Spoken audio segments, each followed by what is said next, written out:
এই গরমে যদি এতক্ষণ যাবত হুডিওয়ালা জ্যাকেট পরে থাকি তাহলে একটু পর আমার পুরো বডি তেলে ভাজা মুরগির মতো বাদামি কালারের হয়ে যাবে।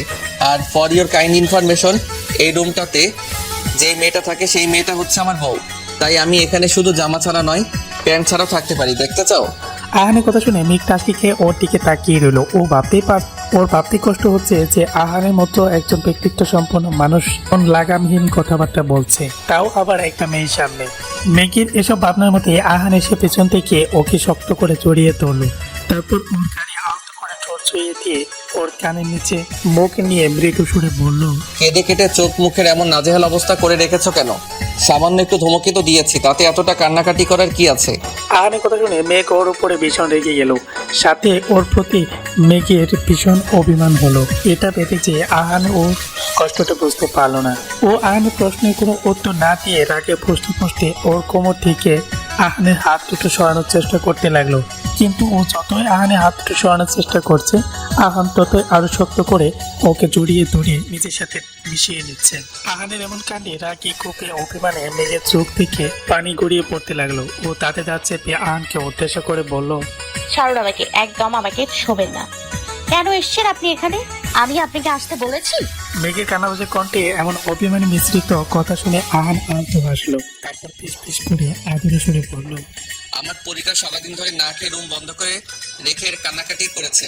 এসব শোনার পর আমি কি এখানে না এসে থাকতে পারি? আমি জানি তুমি তোমার বাবার উপর অভিমান করে সারাদিন কিচ্ছু খাওনি, কিন্তু কারোর উপর অভিমান করে খাবারের উপর রাগ দেখানোটা কি ঠিক মেঘ পড়ি?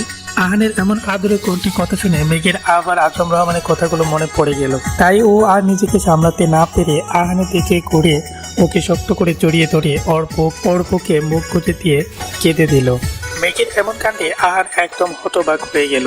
মেঘ কানা করে হেঁকসে দিতে দিতে বাচ্চাদের মতো করে বলল, বাবাই আমাকে আজকে অনেক বকেছে, শুধুমাত্র ওই খারাপ ছেলেটার জন্য। আমি বুঝতে পারছি বাবাইও আর আমাকে ভালোবাসে না। এই পৃথিবীর কেউ আমাকে একটু ভালোবাসে না। আমি এখানে আর থাকতেই চাই না। আমি আপনার সাথে যাব। আমাকে এক্ষুনি এখান থেকে নিয়ে চলুন। কথাগুলো বলতে বলতে মেঘের কান্নাতে কারো পেয়ে গেল। আহান তো হাতে শক্ত করে মেঘকে জড়িয়ে বাহাদুরে আবদ্ধ করে নিল, কিন্তু ওর ঠোঁটের কোণে বাঁকা হাসি। আহান বেশ ভালো করে বুঝতে পারছে যে আজকে মেঘ সমস্ত সত্যিটা জানার পরও ওর প্রতি মেঘ ভীষণ দুর্বল হয়ে পড়েছে।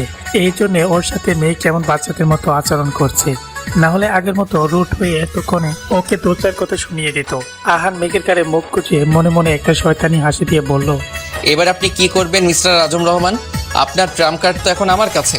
এখন তো হাজার চেষ্টা করলেও আপনি ওকে নিজের কাছে আটকে রাখতে পারবেন না। ওকে তখন আমি নিজের করে ছাড়বো। এবার এটাকে আপনি ভালোই ভালোই সবটা মেনে নেবেন নাকি ঘাটধারামো করবেন সেটা একান্তই আপনার ব্যাপার। মেঘ চোখ ভর্তি পানি নিয়ে পেটের উপর পা ঝুলিয়ে বসে আছে। ওর সামনে একটা চেয়ারের উপর বসে আছে আহান, বিরিয়ানির প্যাকেটটি হাতে নিয়ে, আর মেঘের দিকে এক দৃষ্টিতে তাকিয়ে আছে। পুরো রুমটার মধ্যে একদম পিনপুতন সাইলেন্ট। আহান বা মেঘ কারো মুখে কোনো কথা নেই। নীরবতা কাটিয়ে আহান শক্ত সুরে মেঘকে উদ্দেশ্য করে বলে উঠল, মেঘ, আমি বুঝতে পারছি যে তুমি পাপার উপর ভীষণ অভিমান করে আছো, কিন্তু তাই বলে না খেয়ে থাকাটা তো এটার কোনো সলিউশন হতে পারে না, তাই না?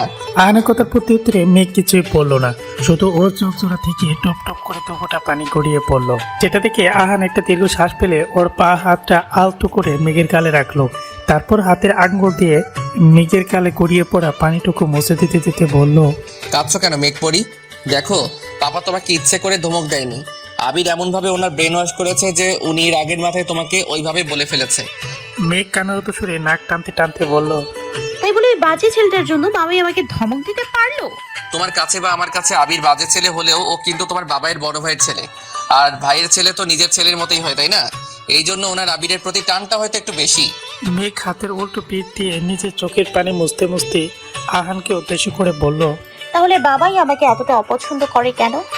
আহাদ আঙ্কেল আর বাবাই তো বেস্ট ফ্রেন্ড ছিল, আর উনি যেহেতু এখন বেঁচে নেই, তাই আপনাকে বাবাইয়ের সব থেকে বেশি ভালোবাসা উচিত। কিন্তু তা না করে বাবাই আপনার নাম শুনলেই এতটা রেগে যায় কেন? মেঘের প্রশ্ন শুনে আহানের চোখটা এবারও ছলছল করে উঠল। ও এদিক ওদিক তাকিয়ে মেঘের দিকে নিজের চোখের পানিটা আড়াল করতে চাইলো, কিন্তু মেঘ আহানের চোখ ভর্তি পানিটা ঠিকই বুঝতে পেল। আহান কিছুক্ষণ চোখ থেকে ঠোঁটের কোণে মিথ্যে একটা হাসি ফুটিয়ে বলল, তোমার বাবার মতে ওনার আর মামুনির সংসার ভাঙার একমাত্র কারণ হচ্ছে আমি আর আহির। উনি ভাবেন আমাদের জন্যই তোমরা সবাই আলাদা হয়ে গেছো, তাই উনি আমাকে আর আহিরকে একদমই সহ্য করতে পারেন না। আসলে কি বলতো, যাদের মা বাবা থাকে না তাদের থেকে অসহায় মানুষ এই পৃথিবীতে কেউ হয় না। যখন মা বাবা মরে যায় তখন কাছের মানুষগুলোর কাছেও বোঝা হয়ে যেতে হয়, এটাই পৃথিবীর নিয়ম। কথাটা বলে আহান ছোট্ট করে একটা নিঃশ্বাস ফেললো। মেঘ অবাক হয়ে আহানের দিকে তাকিয়ে আছে। এই মানুষটার মনে যে এতটা কষ্ট লুকিয়ে আছে সেটা আজকে আহানের কথা না শুনলে মেঘ জানতেই পারতো না। মেঘ নিজেও তো এতদিন আহানকে ঘৃণা করত, কারণ ওর মনে হতো আহান আর আহির ওর মাকে কেড়ে নিয়েছে, ওদের জন্য ওর পায়ে ওর থেকে আলাদা হয়ে গেছে, ও সবার ভালোবাসা থেকে বঞ্চিত হয়েছে।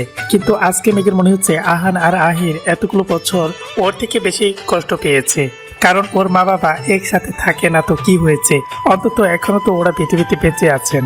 কিন্তু আহান আর আহিরের তো মা বাবা বেঁচেই নেই, ওরা তো অনাথ। মেঘকে অন্যমনস্ক হয়ে কিছু একটা ভাবতে দেখে আহান ওর সামনে এসে তুড়ি বাজালো। তারপর আস্তে করে মেঘকে নাক টেনে দিয়ে দুষ্টুমি চলে বলল, এই যে ম্যাডাম, কবিদের মতো এভাবে ভাবাভাবি বাদ দিয়ে খাবারটা খেয়ে নিন, না হলে আপনার পেটের মধ্যে থাকা ইঁদুরগুলো আপনাকে অভিশাপ দিবে, আর সাথে আমার পেটের ছুঁচোগুলো আমাকে অভিশাপ দিবে, কারণ আপনি খাননি শুনে সারাদিন আমার পেটেও কিছু পড়েনি। প্লিজ মেহেরবানি করে খাবারগুলো খেয়ে নিন। কথাটা বলে আহান এক লোকমা খাবার উঠিয়ে মেঘের মুখের সামনে ধরলো। মেঘ আলতো হেসে খাবারটা নেওয়ার জন্য হা করতেই কেউ একজন দরজায় এসে কড়া নাড়লো। এত জোরে দরজা নক করায় মেঘ আর আহান দুজনেই চমকে উঠলো। মেঘ ভীত দৃষ্টিতে আহানের দিকে একবার তাকিয়ে দরজার ওপাশে থাকা ব্যক্তিটিকে উদ্দেশ্য করে কাঁপা কাঁপা কণ্ঠে বলল। কে? মেঘের প্রশ্ন থেকে উপাস থেকে কেউ অ্যান্সার করলো না, শুধু চড়ে চড়ে দরজা ধাক্কাতে লাগলো। আহান তাকিয়ে দেখলো মেঘের চোখে মুখে স্পষ্ট আতঙ্কের ছাপ ফুটে উঠেছে। ও দ্রুত চেয়ার থেকে উঠে দাঁড়িয়ে নিচে সরে মেঘকে উদ্দেশ্য করে বলল, ভয় পেও না একদম, আমি ওয়াশরুমে গিয়ে লুকিয়ে পড়েছি, তুমি গিয়ে দরজাটা খুলে দাও। কথাটা বলে আহান খাবারের প্যাকেটটা হাতে নিয়েই দ্রুত ওয়াশরুমে ঢুকে গেল। মেঘ শুকনো একটা ঢোক গিলে ধীর পায়ে হেঁটে গিয়ে দরজা খুলে দিল, কিন্তু দরজা খুলতেই ওর মেজাজটা তুঙ্গে উঠে গেল, কারণ ওর সামনে আবির দাঁড়িয়ে আছে। মেঘ তাতে দাঁত চেপে আবিরকে উদ্দেশ্য করে বলল, আপনি আমার রুমের সামনে কি করছেন? আপনার সাহস হলো কিভাবে এখানে আসার? মেঘের কথা শুনে আবির একটা টেডি স্টাইলে হাসি দিয়ে বলল, এখান থেকে যাচ্ছিলাম, ভাবলাম তোমার সাথে একটু দেখা করে যাই, আর সাথে তোমাকে একটা গোস নিউজ দিয়ে যাই। মেঘ ব্রোকসকে বলল, কিসের গুড নিউজ? সেটা বলতে হলে তো আমাকে রুমের ভিতরে আসতে হবে। কথাটা বলে আবির মেঘকে সাইড কাটিয়ে ওর রুমে ঢুকে গেল। তারপর মেঘ কিছু বলে ওঠার আগেই ও একটানে মেঘকে দরজার কাছে থেকে সরিয়ে এনে দরজাটা লক করে দিল। আচমকা আবিরের এমন কাণ্ডে মেঘ হকচকিয়ে উঠল। এতক্ষণ আহান ওয়াশরুম থেকে মেঘ আর আবিরের কথাগুলো স্পষ্ট শুনছিল। দরজা নক করার শব্দ শুনে এবার ও ওয়াশরুমের দরজায় কিছুটা খুলে বাড়ি থেকে উকি মারল। দেখলো আবির মেঘের এক হাত চেপে ধরে রেখেছে। এটা থেকে মুহূর্তের মধ্যেই আহানের শান্ত চোখ জোড়া রক্তিম বর্ণ ধারণ করলো। ও তাতে দাঁত চেপে নিজের রাগটাকে কন্ট্রোল করার চেষ্টা করলো, কারণ ও এখন আবিরকে কিছু বলতে গেলে ওর সাজানো প্লেনটা একদম গড়বড় হয়ে যাবে, সেটা ও একদমই চায় না। মেঘ চাড়া মেরে আবিরের দিকে নিজের হাতটা ছড়িয়ে নিল। তারপর রাগের দৃষ্টিতে আবিরের দিকে তাকিয়ে বলল, আপনি আমার রুমের মধ্যে ঢুকেছেন কেন? এক্ষুনি বের হন এখান থেকে, না হলে কিন্তু বাবাইকে সবটা জানাতে বাধ্য হব। মেঘের কথা শুনে আবির হু হু করে হেসে দিল। তারপর মেঘের কাছে এসে হাসতে হাসতে বলল, কি জানাবে তুমি তোমার বাবাইকে? তোমার বাবাই তো আমাকে এখানে পাঠালো তোমাকে একটা গুড নিউজ দেওয়ার জন্য। মেঘ অবাক কণ্ঠে বলল, হোয়াট? বাবাই আপনাকে এখানে পাঠিয়েছে? কিন্তু কেন? কিসের গুড নিউজ দেওয়ার জন্য? আবির একটা বাঁকা হাসি দিয়ে মেঘের দিকে কিছুটা ঝুঁকে ওর কানের কাছে গিয়ে ধীর কণ্ঠে বলল, একটু আগে তোমার বাবাই আমার বাবা মায়ের সাথে কথা বলে সামনের সপ্তাহে আমাদের বিয়ের 3 তারিখ ফাইনাল করেছে। তাই তোমাকে কংগ্রাচুলেশন করতে এলাম। কংগ্রাচুলেশন মিস মেঘ, খুব তাড়াতাড়ি আমার হতে যাচ্ছ। কথাটা শুনে মেঘ দু কদম পিছিয়ে গেল। ও হতবাক হয়ে আবির দিকে তাকিয়ে আছে। মেঘ নিজের কানে বিশ্বাস করতে পারছে না শেষ পর্যন্ত কিনা ওর বাবা এই অসভ্য ছেলেটার সাথে ওর বিয়ে ঠিক করলো। এত বড় বোকামিতে কি করে করতে পারলো ওর বাবাই, সেটাই মেঘ ভেবে পাচ্ছে না। মেঘের ভাবনার মধ্যে আবির এসে হুট করেই ওর কোমরে এক হাত রেখে টান দিয়ে নিজের সাথে মিশিয়ে নিল। তারপর ওর চোখে চোখ রেখে প্রণাচিয়ে বলল, এত হ্যান্ডসাম ড্রেসিং একটা ছেলের সাথে আপনার বিয়ে ঠিক হয়েছে, এটা শুনে আপনার খুশি হওয়ার কথা ছিল না মেঘ, কিন্তু হ্যাপি রিয়াকশনের জায়গায় আপনি এমন সফট রিয়াকশন কেন দিচ্ছেন? আহান এতক্ষণ দাঁতে দাঁত চেপে সবটা সহ্য করে যাচ্ছে, কিন্তু আবির মেঘকে স্পষ্ট করার ওর সমস্ত শরীরের শক্তি ভাত ভেঙে গেল। ওর আগে ফুসতে ফুসতে ওয়াশরুম থেকে বের হয়ে আবিরের চুল ধরে টেনে ওকে মেঘের থেকে আলাদা করে দিল।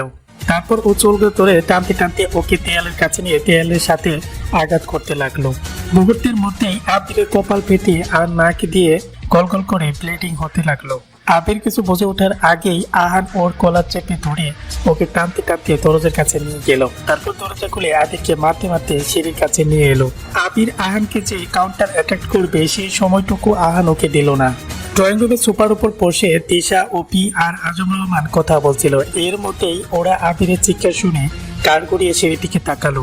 দেখলো আহান আবিরকে মারতে মারতে সিঁড়িতে নিচে নামছে। এটা দেখে আজম রহমান দ্রুত পায়ে এগিয়ে এসে সিঁড়ির সামনে দাঁড়ালেন। তারপর রাগী কণ্ঠে চিল্লিয়ে আহানকে উদ্দেশ্য করে বললেন, ইউ রাস্কেল, তোমার সাহস হয় কিভাবে আমার ভাইয়ের ছেলের গায়ে হাত দেওয়ার? তুমি আমার বাড়িতে ঢুকলে কিভাবে? আজম রহমান কথাটা বলার সাথে সাথে আহান আবিরের পেছনে একটা লাথি মারলো। আর লাথিটা খেয়ে আবির সিঁড়ি দিয়ে ফুটবলের মতো টিকবাজি খেতে খেতে আজম রহমানের পায়ের কাছে এসে উপর হয়ে পড়লো। আজম রহমান আবিরকে ধরে উঠিয়ে দাঁড় করালেন। দেখলেন ওর নাক, মুখ আর কপাল দিয়ে রক্ত গড়গড়িয়ে পড়ছে। ও ভালোভাবে চোখ খুলে তাকাতে উঠতে পারছে না। আহান সিঁড়ি পেয়ে নিচে নেমে আজম রহমানের সামনে দাঁড়িয়ে হুঙ্কার দিয়ে বলল, এই বাস্টারটা সাহস হলো কিভাবে আমার মেয়েকে টাচ করার? ওকে তো আজকে আমি জানে মেরে ফেলবো। কথাটা বলে আহান আবিরের দিকে এগিয়ে যেতে নিলেই আবির গিয়ে আজম রহমানের পিছনে লুকিয়ে পড়ল।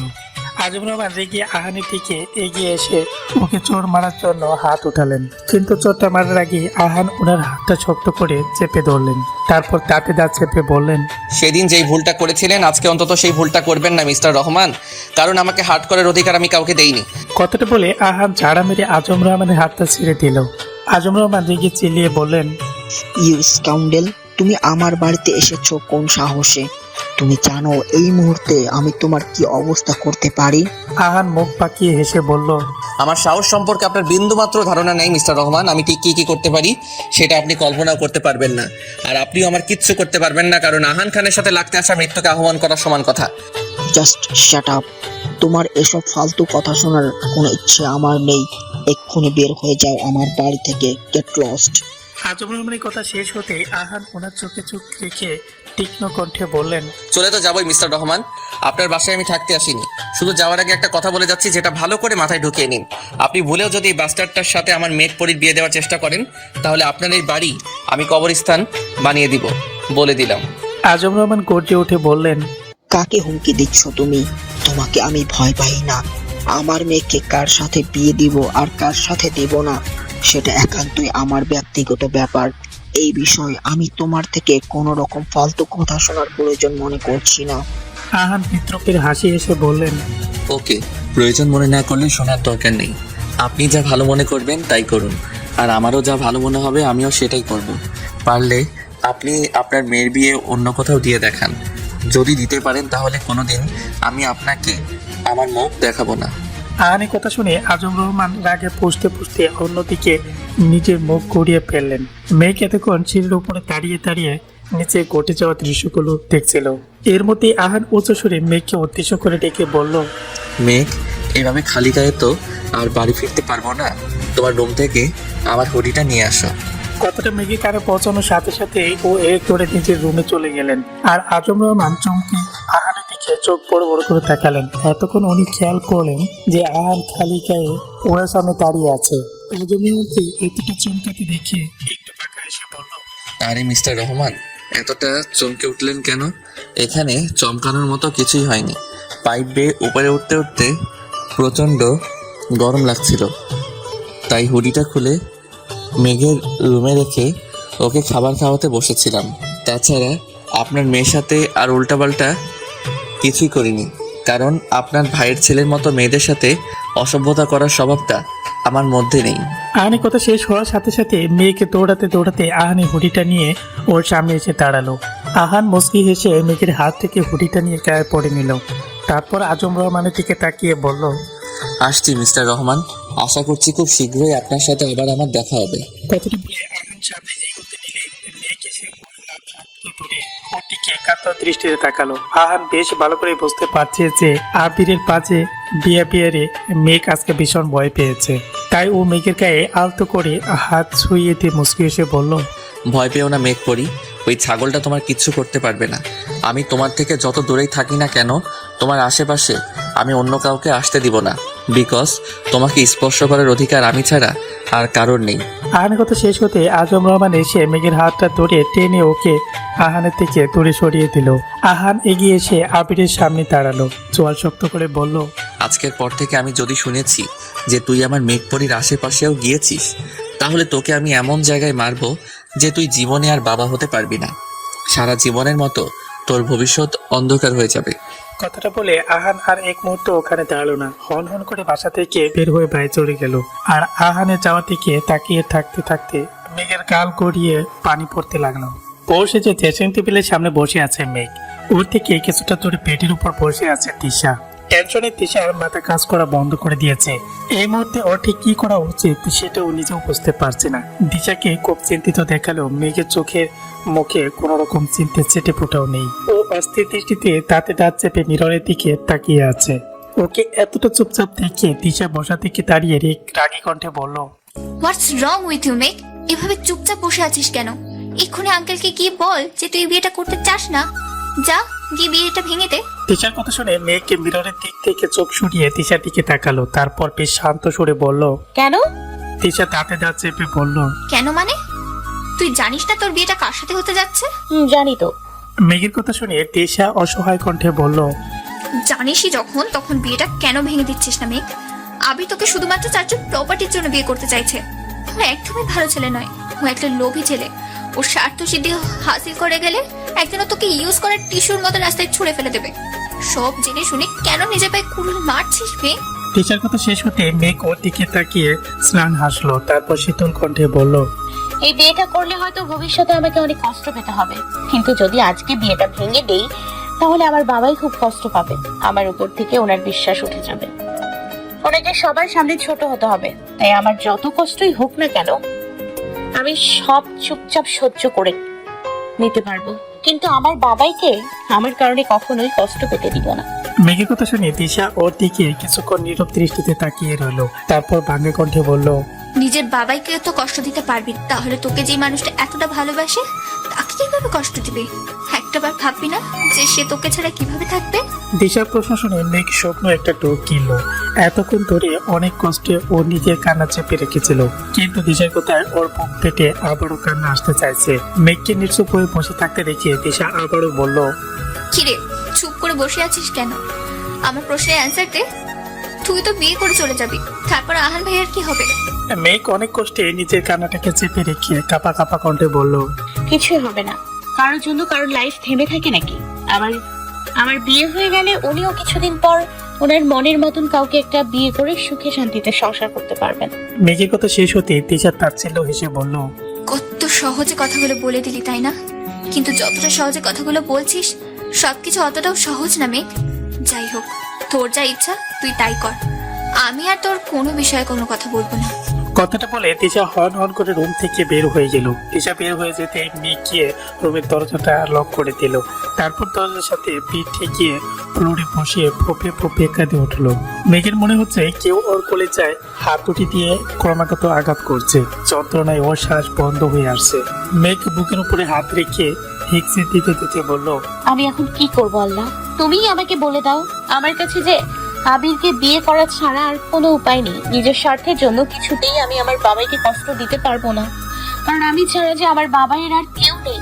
আজকে আবির আর মেঘের বিয়ে, যদিও বিয়েটা এক সপ্তাহ পরে হওয়ার কথা ছিল, কিন্তু সেদিন রাতে আহান আজম রহমানকে হুমকি দেওয়ার পর থেকে উনি প্রচন্ড রেগে যান। আর রাগের মাথায় দুই দিনের মধ্যে ঘরোয়া ভাবে মেঘ আর আবিরের বিয়েটা সেরে ফেলার সিদ্ধান্ত নেন।